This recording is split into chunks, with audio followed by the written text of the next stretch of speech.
UFC Fight Night Costa versus Allen went down last night. And I think this was a pretty fantastic card, along with the MVP fights. It was a great night of fights, honestly. To be watching both cards simultaneously, it was really a fun experience. Arnold Allen got a really nice, crafty decision over Melky Costa. Just showed him levels, honestly. So we're gonna go through every single fight on this card. Obviously, starting with Shauna Bannon versus Nicole Caliari.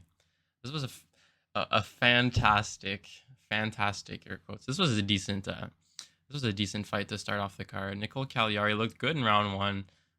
It's her first fight at 115, so I wasn't too sure how she was going to come out. But she looked good. Started with the grappling pressure. Round two, things did get pretty hairy, and Shauna Bannon started really racking up the total strikes. But as you can see, there was really nothing of significance from Shauna Bannon in round two. So in round three, Nicole Cagliari really locked in the corner, and then she found that submission in round three.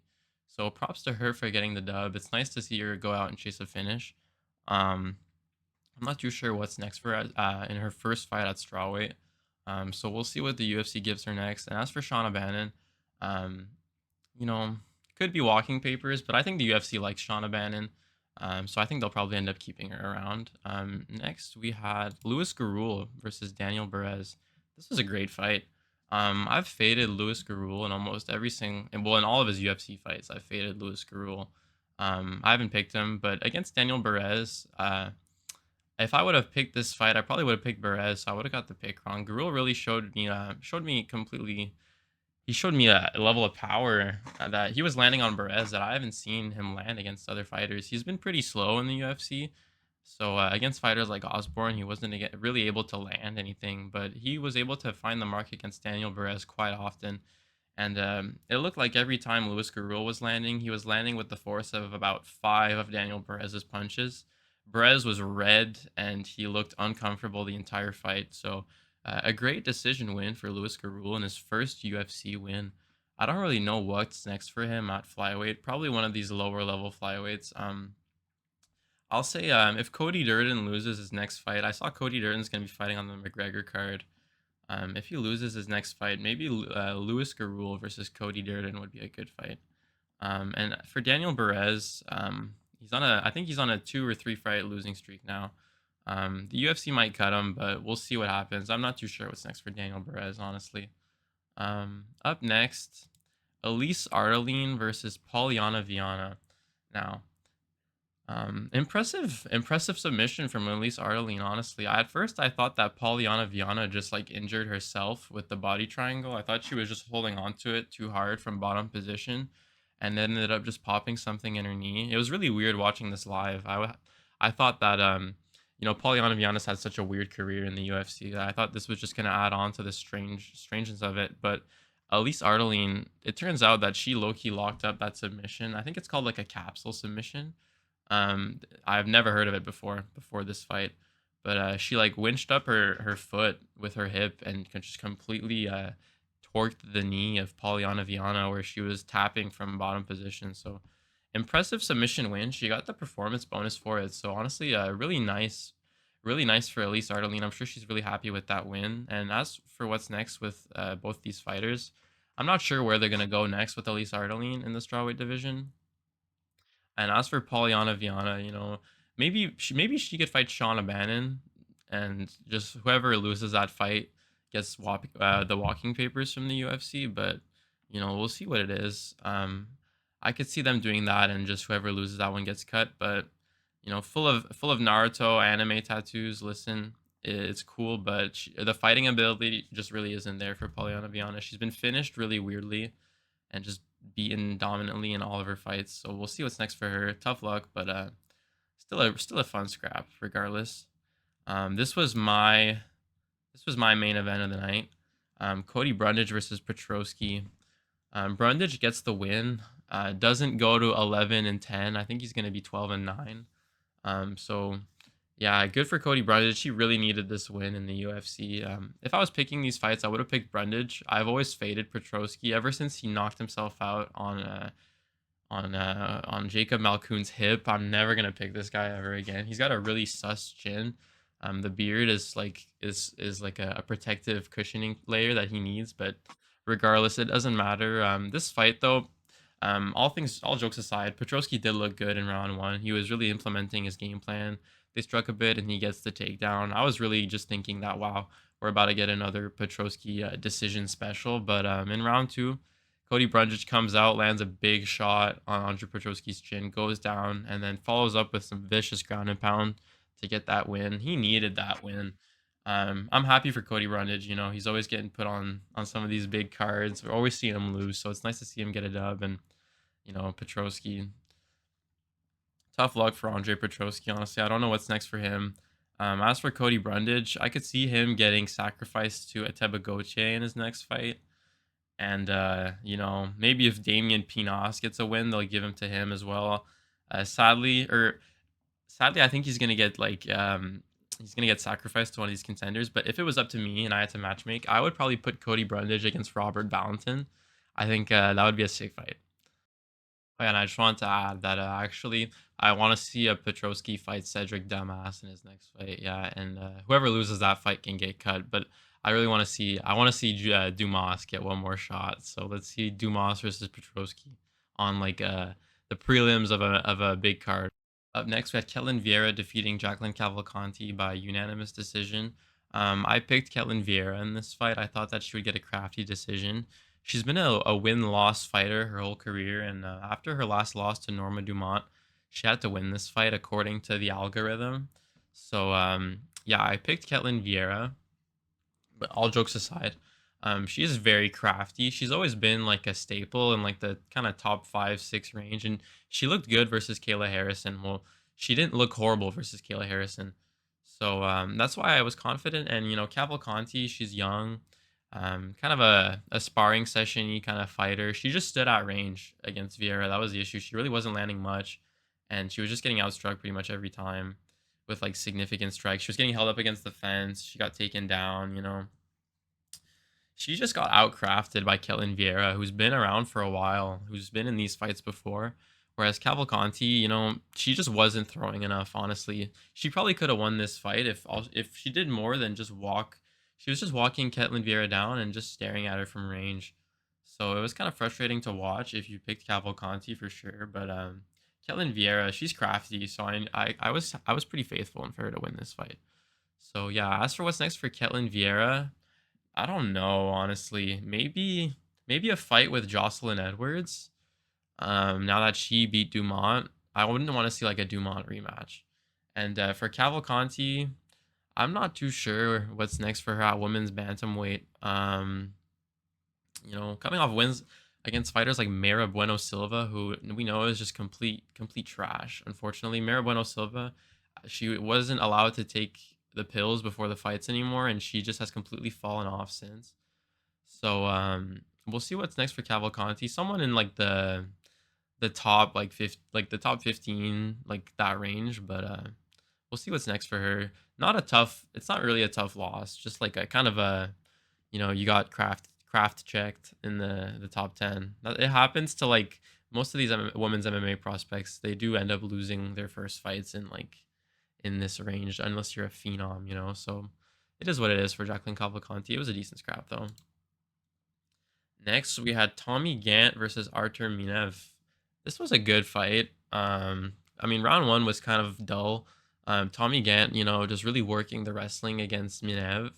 Minev was on like 5 days notice, who really he's good. He's beat some opponents, but he's really just he had a puncher's chance, if we're being honest, coming in on 5 days notice. So, he was pretty cooked in this fight against Tommy Gantt, who, this guy is like low-key a savage. He's a good wrestler. He was working the takedown in all of round one, it was kind of slow, but in round two he pushed and went for that finish. You can't fault him for that, getting the back position and just raining down some lethal ground and pound. So really impressive from Tommy Gantt. We'll see if he stays active. He fought I'm pretty sure he fought like 10 times in 1 year before. He's trained with DC. He's a good wrestling prospect from the States. So I'm excited to see what's next for Tommy Gantt. And as for Artur Minev, at lightweight, it's a tough division. 5 days notice. We'll see if they keep him around. He didn't really show much in this fight. So if they do keep him around, he could fight one of these lower level lightweight guys for sure. he might KO somebody. You never know. But I'm recording this after I'm editing the video because I realized I forgot to give Tommy Gantt a matchup. He's a pretty exciting prospect in the lightweight division, and he's pretty old. I mean, he's older, and he's you can tell he's really trying to move fast with how active he is. So if we're trying to give him the fast track to the rankings, I think maybe matchup against a guy like Lance Gibson Jr. would be good, or even a guy like Taco Padilla, who's just been I love Taco Padilla. Like, he's just really impressive. So I think that I think that would be a sick fight. Honestly, if we're trying to really find out right away if this guy's legit, I think that would be a good matchup. But I'm not surprised if they give him like a Lance Gibson angle, maybe like a if Nazim Sadikov. I think he's booked for the Baku card. So if Nazim Sadikov wins his next fight or something, we could get one of these guys like just outside the lightweight top 20. Tuko Tokos and Ivan Erslan. Oh boy. Tuko Tokos did not he pretty much he fumbled this fight in my opinion. He had moments, and Ivan Erslan, he's Ivan Erslan is tough. He's like he's an old guy. He's a veteran, but he's there to be defeated, He's there for you to beat him in many fights. Like we saw against Navajo Sterling, we saw against other fighters that Ivan's tough, but if you hit him, and even in this fight, we saw Tuko Chokos, he would hit Ivan, and if he landed, Erslan would completely shell up in some moments. And Tuko Chokos like had tiny moments, but he barely landed in this fight. Ivan Erslan just worked the grappling, worked the cage control, and Tuko Tokos is too worried about looks maxing, and he's not worried enough about the fighting, sadly. Ivan Erslan, big win for him. He said that he's got a kid being born soon, so that's huge for him to get a nice dub, nice paycheck. So good for him, honestly. As for what's next for both, I could see Ivan Erslan. I don't know if Ivan Erslan's fought Kutalaba yet. He might have. He probably has. I should fact check that. One sec. Yeah, so it turns out that they actually have fought before. So, maybe Ivan, we're probably just going to use him for a prospect. So I'd like to see him fight Mantas contra Vicious. And as for Tuko Tokos, maybe like a Marco Tulio coming off. Actually, no, Marco Tulio is too highly ranked. I don't know what's next for Tokos. Maybe like an Azamat Bakoyev can just get a rebound against him or something. We'll see what's next. This is really a bad loss for him. So really tough luck for him, but a good win from Ivan Erslan. Um, in the main card to start us off, a huge knockout from Chaos Williams. Nikolai Veretennikov, he just doesn't have enough tools in his bag. He's not very. He's just gonna look at you. He doesn't have a very deep game, and you really need to mix it up against a guy like Chaos Williams. You need to be like a super marauder like Andreas Gustafsson, or you need to be able to mix in like crazy like striking pressure or something. And nothing that Nikolai Veretennikov has is crazy, if we're being honest. His win over Nico Price, I saw people posting that like a highlight. Like, yeah, it's a highlight, but like, dude, Nico Price, man. Like everybody slimes out Nico Price. So, Chaos Williams, good win for him. I'm pretty sure he's like a real estate agent outside of MMA, so nice paycheck for him for sure. Who could he fight next? You know, actually, I'd really like to see Chaos Williams fight Chidi Njokuani next. I think that would be a banger matchup. And Njokuani just had a crazy fight with Carlos Leal. I think they would have a really nice scrap. And as what's next for Veretennikov, um, let's see here. Let's look at some welterweight rankings. Maybe we can have Veretennikov and Oban Elliott go at it, or maybe if like Max Griffin needs an opponent on an Apex card for like a 3-round snooze fest, Nikolai Veretennikov can be that guy. But tough luck for him. Up next we've got Timmy Cuamba versus Bernardo Sopaj. Bernardo Sopaj looked great in this fight, honestly. He's a good prospect, good young prospect. Timmy Cuamba was just getting pieced up, honestly. He was just, the grappling pressure was like getting to him in a sense. I feel like the threat of the takedown was definitely there. He was not throwing nearly as much as Sopaj was. And then come round two, Timmy Cuamba comes out looking really fast in round two. with the speed that we're kind of used to seeing. But then he gets clipped, dropped by a jab. He's busted up at this point, you know. And then on the ground, you know, he's trying, but the rear naked choke is in. Sopaj gets a big win, for a young guy in this bantamweight division. You know, Bernardo Sopaj, he got KO'd by Vinicius Oliveira with a flying knee after dominating him pretty much for 2 rounds with the grappling.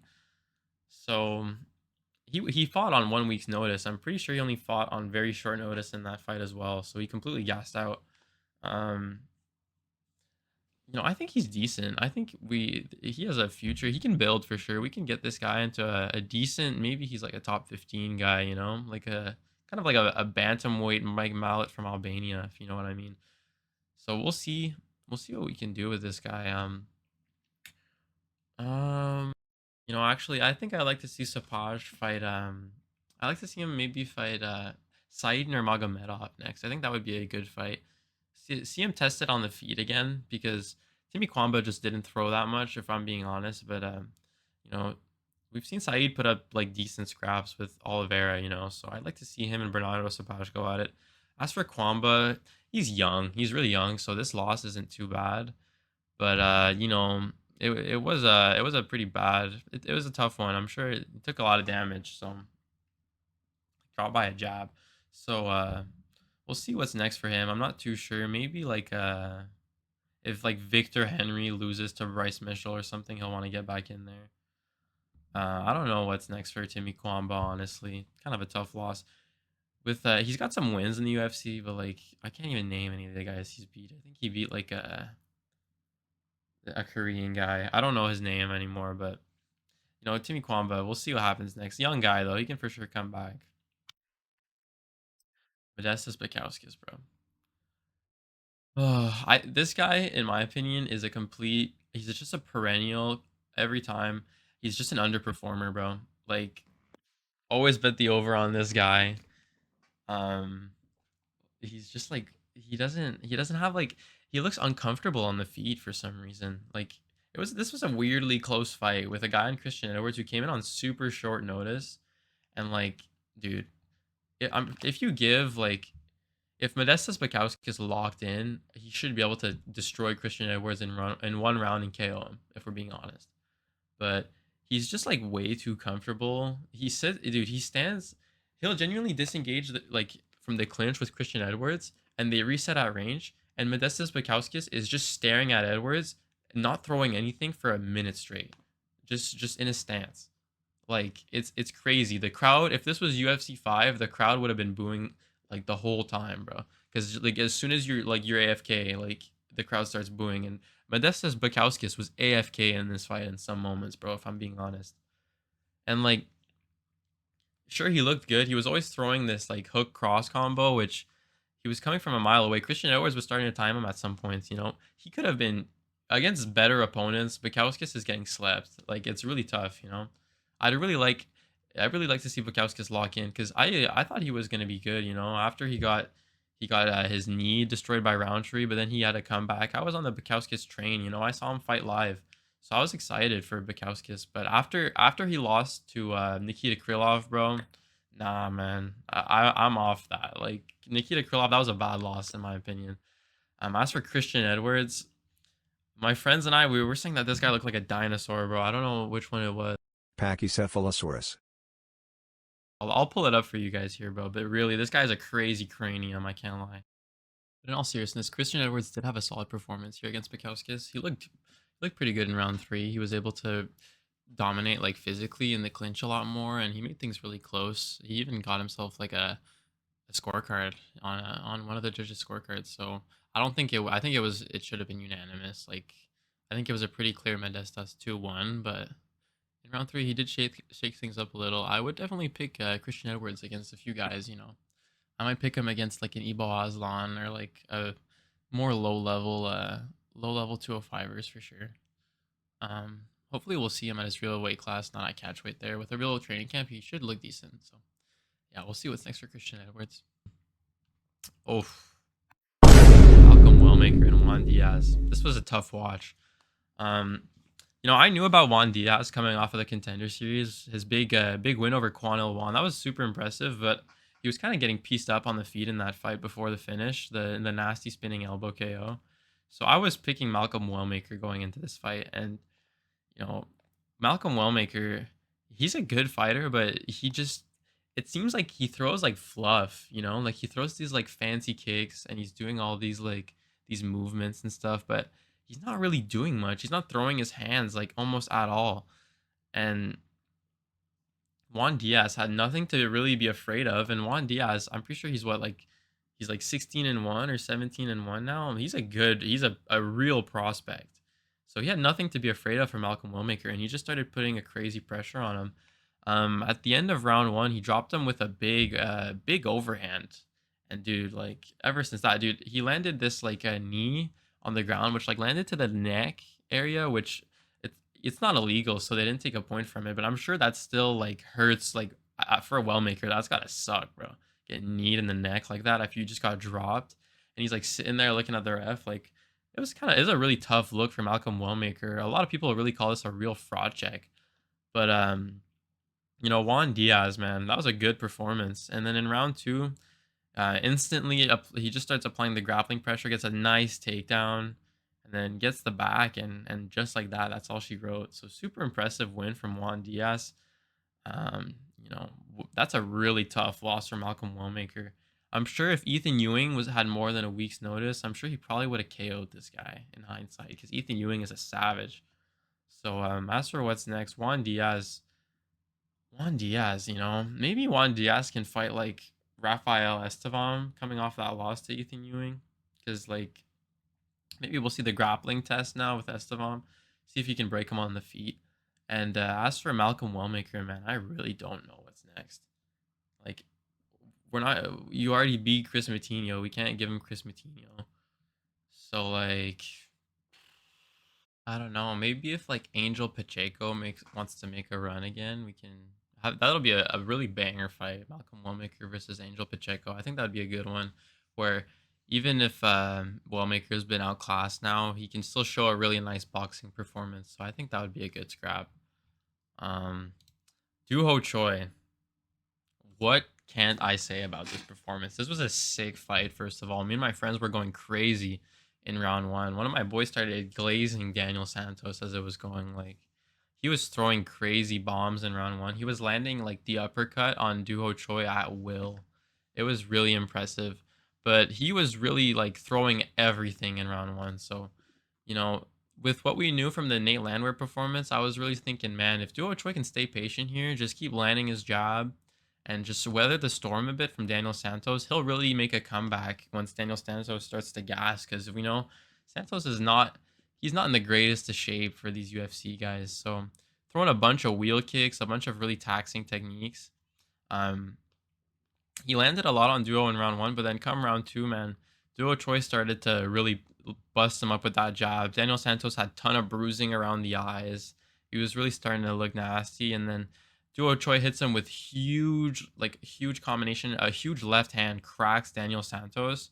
He starts walking back to the cage, starts getting pressured bad, and up against the cage, Duo Choi lands a nasty body shot, drops Daniel Santos. It's over at that point. Duo Choi, a little bit of ground and pound, but it's completely unnecessary because Daniel Santos is done. Super impressive win from Duho Choi. Daniel Santos was like on a streak of beating all the Koreans. So it was nice to see Duho Choi get one back for Korea and get one back for Ju Sang Yu, Um, super impressive win in my opinion. Super happy to see the Superboy doing well. In a banger fight. These guys definitely, in my opinion, this was the fight of the night for sure. The main event, the main event was like a 5 round like display. So it was probably better in hindsight, but this was like a sick one like a round and a half of action, 2 rounds of action. So Duho Choi, what's next for him? Honestly, I would love to see, I think Daniel Santos is pretty good. So I would love to maybe see Duho Choi maybe get like a crack into near the top 15. I don't know what opponent specifically would be best. Yeah, I think that I would love to see Duho Choi versus Aaron Pico. That's what I'm going to call for next. I know Aaron Pico is probably looking for a fight in the rankings, but I think that would be a banger fight. And if not, we can get like Duo Choi versus Dan Ige or something. I think he deserves that real step up. And we've seen it in the past, dude. This guy puts on bangers every time he fights. So I'm super excited for whatever's next for Duo Choi. I think this was a sick win, dude. I was jumping off my couch going crazy as this was happening. So definitely super hyped for whatever's next for Duo Choi. And as for Daniel Santos, he's good. He is good.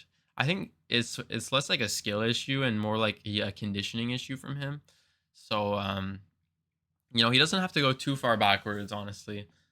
I really wouldn't mind seeing Daniel Santos fight a guy like Danny Silva, or maybe even, if we're trying to keep him around the top 30, top 20 range, we could see him with like a maybe even like a David Onama or something, because David Onama hasn't looked good recently, but we'll see what's next for Santos. But I think they might even sacrifice. They might even give him a real tough matchup in a guy like Lahayan Douglas. So we'll see what's next for Daniel Santos. And as for the main event of the evening, we had Arnold Allen with a complete display over Melchizedek Costa. This was a sick fight, honestly. Arnold Allen really showed he didn't look like in some of these three rounders. Arnold Allen really isn't able to get going, and against like in his five rounders against guys like Holloway, he's just kind of outclassed. So in this fight, he looked great and he was active, which is something I really appreciated to see. He was landing constantly. In the first round, he dropped Arnold Allen, so I thought that we were maybe in store for a quick finish, but Melky Costa is really tough. He doesn't really keep his hands up at all. Like he's kind of like like an immobile Tetsuro Taira, like defensively. Definitely a lot better than Tetsuro Taira. Tetsuro Taira got like starched by Van, but kind of reminded me of him just standing there, just taking these shots when he's trying to roll with him. But he was getting pieced up by Arnold Allen, still landing some really nice. He landed the calf kick. The leg kicks were good in the first 3 rounds, but he kind of stopped in round 4, especially as Arnold Allen started to implement the grappling more. He really like started slowing down on the leg kicks. One thing I appreciated from Costa in this fight though was that whenever he wasn't just backing up and he would actually come forward, a lot of times Arnold Allen would crack Costa, and then Costa would come back with like a 1-2-3, and he would land on Arnold Allen. So like he did have a path to victory, I think, but just wasn't able to sustain that over 5 rounds. Arnold Allen is way too crafty. He just showed him levels. Um, I think he might have honestly won every round. Maybe there was an argument. I think round two. I think round two. I'm not sure. I'd have to go back and watch it. One of the rounds, I know Melky Costa has an argument for maybe like a 49, a 49, 47 or whatever, or whatever the fuck. But yeah, all things considered, Arnold Allen was fantastic in this fight. He landed at like 70% of his strikes, which is ridiculous in a 5 round fight. Super accurate clip from him, and he's perfect on takedowns, 7 for 7. So you really can't ask for much better than that. A 5 round display of skills is, in my opinion, is always better than just a quick first round finish where we still have questions to ask. So we really know where Arnold Allen is in this division, and I think he's really a staple in the top 6. So we'll see what the UFC wants to do with him. I think that unfortunately for Arnold Allen, the UFC might look to book him versus Kevin Vallejos on like a 3 rounder on a main card of a pay-per-view, which could be a destructive result for Arnold Allen for sure. But we'll see. I think the UFC should look to reward Arnold Allen because he just fought a contender on the rise. So I don't think they should give him another lethal contender. So maybe if like a Diego Lopez or a Steve Garcia loses on the White House card, we could see them fight Arnold Allen next in a fun fight. Or even like a Yair Rodriguez, who's just been sitting in the rankings doing absolutely nothing for like a year with a win over Pitbull for some reason. Um, Maybe Arnold Allen, we can get Arnold Allen to slime out Yair Rodriguez once and for all. As for Melky Costa, I still think he did show a lot in this fight. His striking looked okay. He was getting outlanded a lot, but he was just outmatched, and he was fighting an opponent like Arnold Allen, who had a really nice style against him. Obviously, fighting out of the southpaw stance, where Melky can't spam his kicks at 100% power like he was against guys like Ige and Morgan Charrier. So I definitely like to see Melky Costa fight a guy like Nathaniel Wood. I think Nathaniel Wood deserves a shot in the rankings. He's beaten a bunch of contenders, and I think he deserves a shot at the top 15. So I think Melky would be the best opponent for him. Overall, I think this was pretty good card. Definitely hard to compete with the MVP card that was happening last night in terms of the name value and stuff with like big stars like Diaz and Rousey. and Ngannou and all them. But it's nice to see Allen back in a big way at 145 against a nice prospect in Melky Costa. You know, that's a nice name to have on your resume. So big win for him, and huge wins on the card, like huge performances from Choi. So super nice card.